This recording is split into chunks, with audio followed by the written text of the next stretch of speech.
और ये है बिंगो की फेवरेट एक्टिविटी। जैसे ही आप फ्लोर पे लेट जाते हो, he wants to play with you, he wants to just jump on your head. Hey guys, what's up? This is Rahul Lohani and welcome to my YouTube channel Rahul Lohani Official.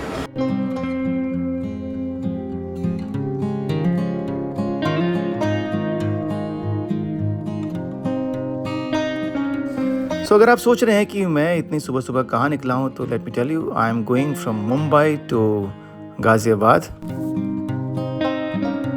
Time to boat.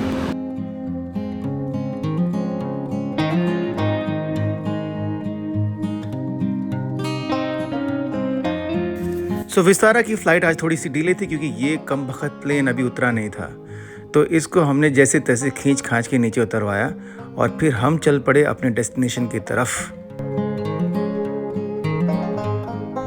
और हर बार की तरह जब इस बार मेरा plane फिर से आसमान की बुलंदियों पर पहुंचा, तो मेरे दिमाग में वही सवाल फिर से आया कि इन ऊंचाइयों पर आने के बाद ऊंची ऊंची इमारतें भी जैसे बहुत छोटी लगने लगती हैं। तो इंसान कहाँ अपना ईगो, अपना घमंड लिए घूमता रहता है? क्या है हम? हमारी क्या औकात है जब दुनिया की ऊंची ऊंची बिल्डिंगें हवा में इतना ऊंचा उड़ने के बाद बहुत छोटी लगने लगती हैं, उनका वजूद ना के बराबर लगने लगता है, तो हम पता नहीं किस तरह का ईगो लेके घूमते रहते हैं। क्या यही लाइफ है? अभी लाइफ की इस फिलॉसफी के बारे में मैं सोच ही रहा था, तभी एयर होस्टेस ने अनाउंस किया कि आपका खाना बिल्कुल तैयार है। और सारी फ्लाइटों को अगर अलग रख दूँ तो विस्तारा का एक सबसे अच्छा feature right now which is food. खाना न सिर्फ दिखने में अच्छा है बल्कि टेस्ट में भी काफ़ी अच्छा है।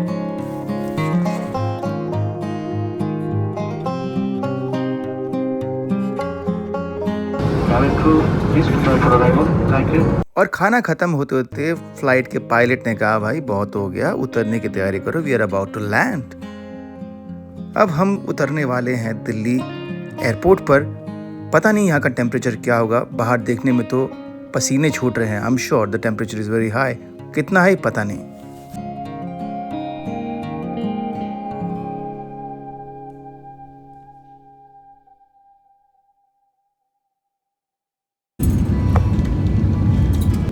For those connecting to another Vistara flight or to an international flight on any airline, this is your departure terminal.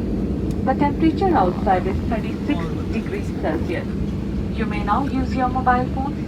Please remain seated until seatbelt sign has been switched off. बाहर का temperature 36 degree है। क्या किया जाए? सोच रहा हूँ कि टैक्सी पकड़ लूँ, लेकिन ऐसे मौके बार बार नहीं मिलते जब you come alone and you have a chance to go via metro। थोड़ा सा रुकते हुए, चाय पीते हुए, दिल्ली का मज़ा लेते हुए। लेकिन टेम्परेचर 36 डिग्री है, क्या करना है? आई थिंक टैक्सी से जाते हैं यार। दिन के 2 बजे हैं, धूप बहुत ज़्यादा है।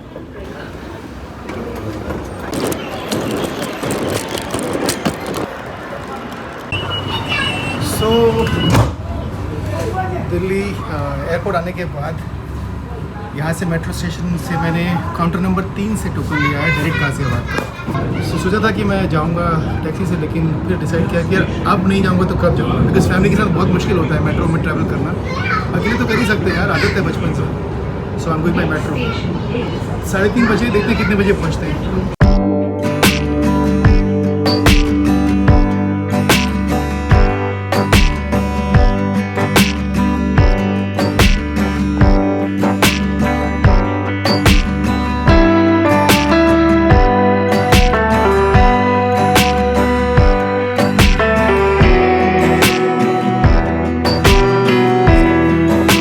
शुरू हुआ मेरा एक ट्रेन से दूसरी ट्रेन, एक ट्रैक से दूसरे ट्रैक, एक प्लेटफॉर्म से दूसरे प्लेटफॉर्म, एक ब्रिज से दूसरे ब्रिज, एक एस्केलेटर से दूसरे एस्केलेटर को क्रॉस करते करते गाजियाबाद पहुंचने का मेरा एक मिशन। तो पहले एयरपोर्ट से न्यू दिल्ली से राजीव चौक से अभी मैं ब्लू लाइन पकड़ूंगा और गाजियाबाद।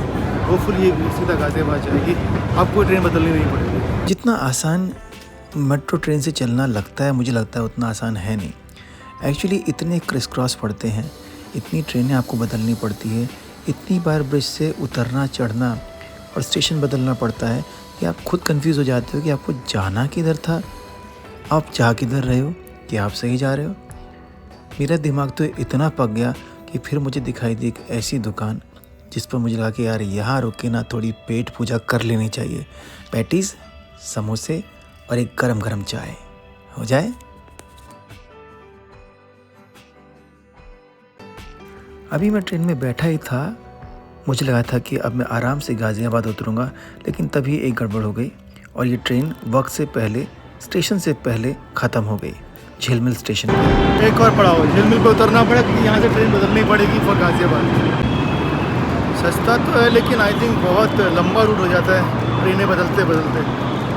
सो पहले मैं एयरपोर्ट से आया नई दिल्ली से आया कश्मीरी गेट से आया। कहाँ आया अब तो मैं भी भूल गया कि मैं कहाँ आया। फ़िलहाल मैं झिलमिल पे हूँ and from here I will take another metro for Ghaziabad. So already 5 बज चुके हैं। I think 5:30 4:45 I will be at home hopefully. लो जी, हमारी मेट्रो आ गई एंड होपफुली इस बार बिना रुके ये गाज़ियाबाद स्टेशन तक पहुंच जाएगी। चलो भाई चल देते हैं गाज़ियाबाद के लिए। उम्मीद करते हैं कि हमें गाज़ियाबाद छोड़ देगी। और रास्ते में पड़ा मोहन नगर स्टेशन, जिस स्टेशन से बहुत सारी यादें जुड़ी हुई हैं। कभी कॉलेज आते वक्त हम इस मंदिर में अक्सर बैठा करते थे। मोहन नगर मंदिर के नाम से मशहूर ये मंदिर। और ये लीजिए पहुँच गए हम गाज़ियाबाद अपने डेस्टिनेशन पर।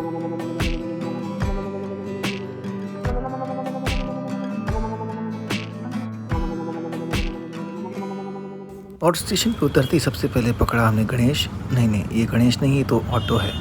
गणेश तो लंबा वाला हुआ करता था जो अब नहीं चलते।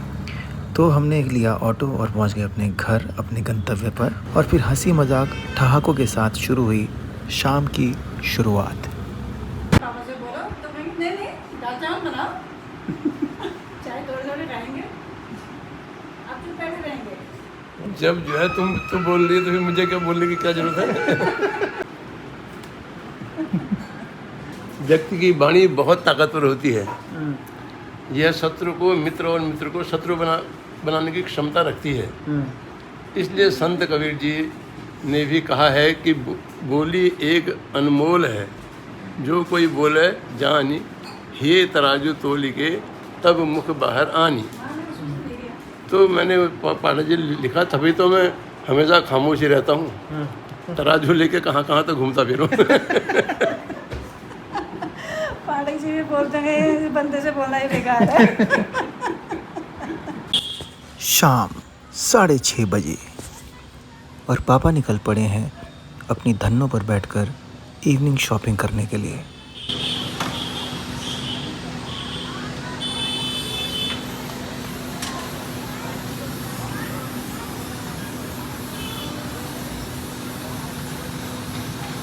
The next day.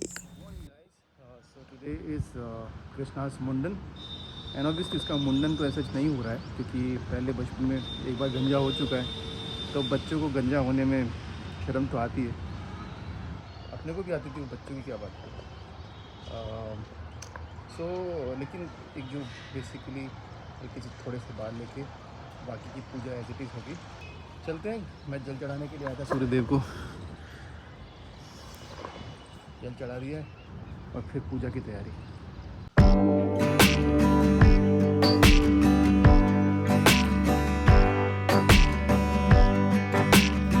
और धीरे धीरे रिश्तेदारों का आना शुरू हो गया है।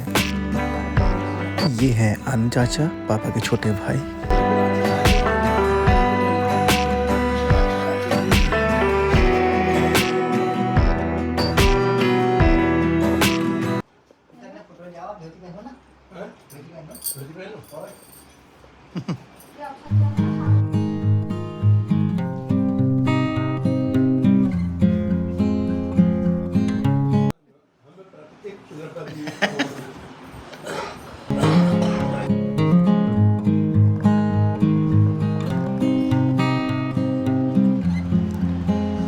वाह वाह। और अब आ गई हैं मेरी भजंती चाची और उनका बेटा लक्की। चल चल।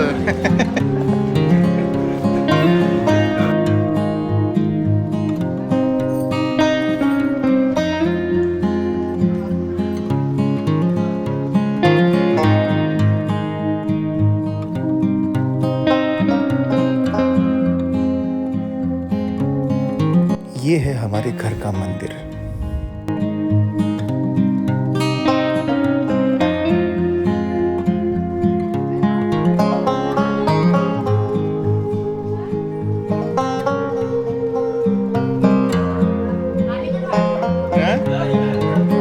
दादाजी मना कर रहे हैं।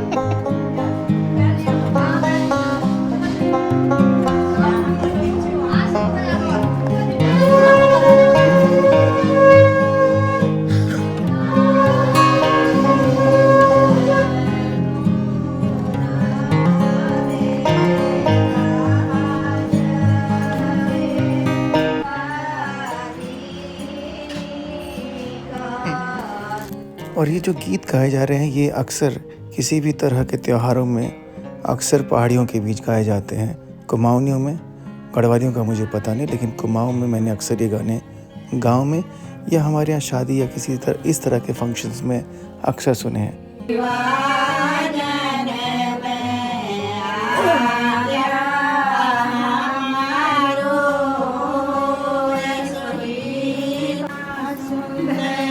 और इस तरह के किसी भी मांगलिक कार्य में, शादियों में, फंक्शन में, पूजा में इस तरह का एक कपड़ा अपने सर पे लेडीज डालती हैं जिसे पिछौड़ा कहा जाता है। लोग बचपन से ठीक से नहा लेता तो ये हल्दी नहीं लगानी पड़ती। छोड़ दिया।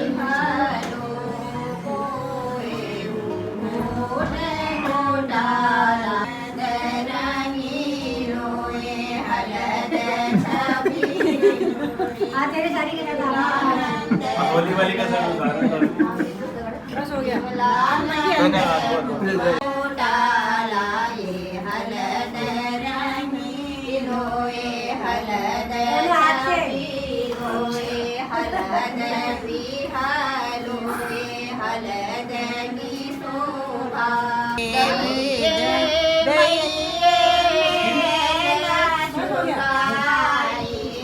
अच्छा तो आज के लिए इतना।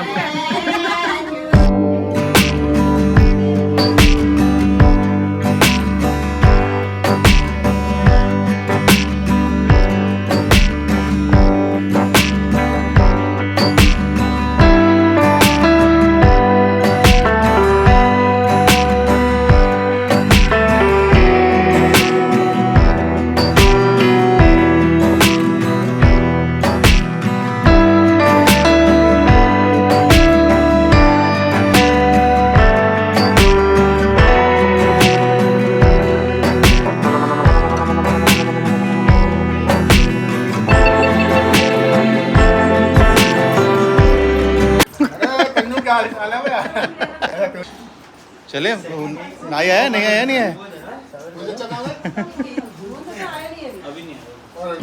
अच्छा अच्छा है, बढ़िया। और अब शुरू होती है पूजा। हल्दी का काम तो खत्म हो गया।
और ये हैं मेरे भुवन चाचा, मेरे पापा से छोटे। उनसे छोटे हैं आनंद चाचा और सबसे छोटे गुड्डू चाचा जो अभी आए नहीं हैं।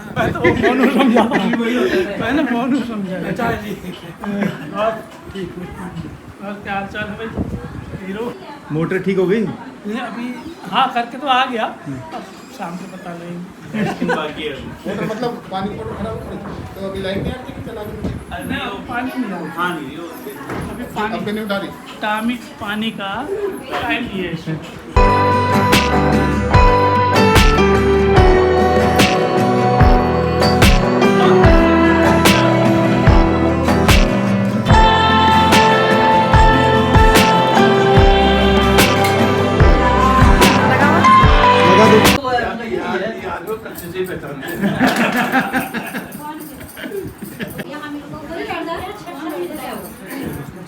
और अब एंट्री हुई है मेरी सबसे छोटी चाची सरोज चाची और उनके पीछे गुड्डू चाचा, जो मेरे पापा के सबसे छोटे भाई हैं।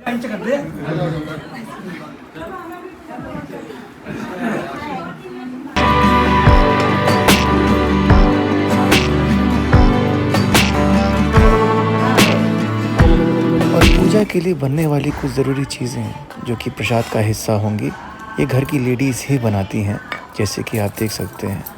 और दूसरी तरफ हवन की तैयारी शुरू हो चुकी है।